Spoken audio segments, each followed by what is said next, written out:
জামায়াত নেতা ও সাবেক সংসদ সদস্য গাজী নজরুল ইসলাম এবং এক তরুণীর ব্যক্তিগত ঘনিষ্ঠ মুহূর্তের ভিডিও সামাজিক মাধ্যমে ছড়িয়ে পড়ার পর দেশ জুড়ে তুমুল আলোচনা শুরু হয়েছে।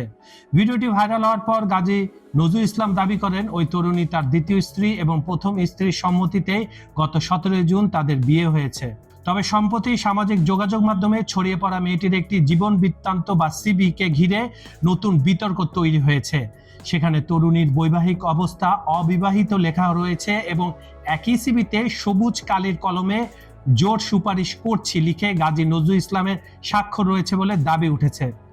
জীবন বৃত্তান্ত অনুযায়ী মেয়েটির জন্ম তারিখ 22 মে 2008, অর্থাৎ বিয়ের সময় তার বয়স ছিল মাত্র 18 বছর 26 দিন। এই ঘটনা নিয়ে তীব্র ক্ষোভ প্রকাশ করে সামাজিক যোগাযোগ মাধ্যমে বিস্ফোরক পোস্ট দিয়েছেন জাতীয় নাগরিক পার্টি এনসিপির সাবেক নেত্রী ও ত্রয়োদশ জাতীয় সংসদ নির্বাচনে স্বতন্ত্র প্রার্থী ডক্টর তাসনিম জারা।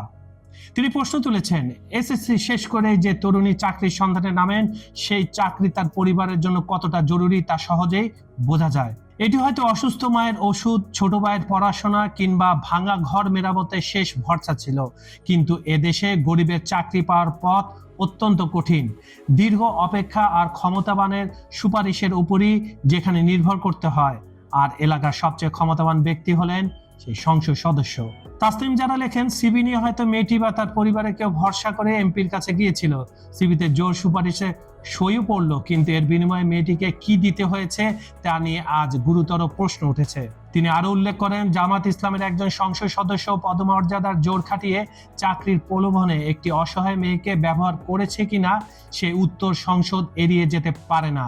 সংসদ যদি চুপ থাকে তবে ধরে নিতে হবে এটা গরিবের শোষণের জায়গা। যারার মতে শুধু এই একটি ঘটনা নয়, বরং ক্ষমতাবানের এক লাইনের সয়ে চাকরি হয়ে যাওয়ার এই পুরনো ও পচা সুপারি প্রথা পুরো সমাজ ব্যবস্থার বড় এক ব্যাধি। কাজল হায়দার, খবর সংযোগ।